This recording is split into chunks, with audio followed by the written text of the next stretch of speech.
नमस्कार मित्रांनो. तुम्ही कधी असा अनुभव घेतलाय का, की तुम्ही 5 ते 6 तास स्टडी करता, पण एक्झाममध्ये पेपर समोर आला, की ब्रेन टोटली ब्लँक होतो किंवा चॅप्टर वाचताना सगळं समजतं, पण दुसऱ्या दिवशी काहीच आठवत नाही? If yes, then this video is going to change the way you study forever.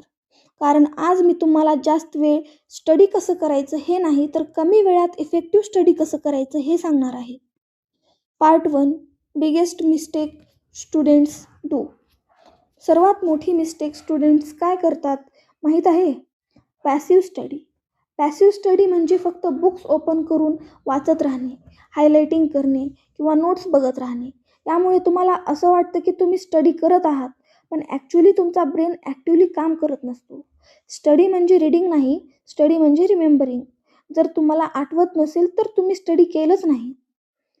Part 2. Technique 1. Active recall. पहिली टेक्निक आहे ॲक्टिव्ह रिकॉल. ही टेक्निक टॉपर सिक्रेटली वापरतात. यात तुम्ही चॅप्टर वाचल्यानंतर बुक क्लोज करायचं आणि स्वतःला क्वेश्चन विचारायचे, जसं की या चॅप्टरमध्ये मेन पॉईंट्स काय होते, प्रोसेस स्टेप्स काय आहेत, डेफिनेशन काय आहे. ब्रेनला फोर्स करा इन्फॉर्मेशन रिकॉल करायला. Passive reading makes you feel comfortable. Active recall makes you smarter.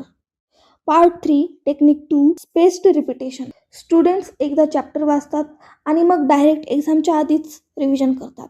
That is a worst strategy. Instead revise like this. Day 1 learn, day 2 revise, day 4 revise, day 7 revise.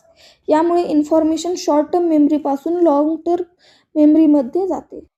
जर तुम्हाला अशा practical study टेक्निक्सबद्दल अजून videos पाहिजे असतील तर व्हिडिओला like करा, channel subscribe करा आणि कमेंटमध्ये सांगा तुमची बिगेस्ट स्टडी प्रॉब्लेम काय आहे. I will see you in the next video. Until then keep studying smarter.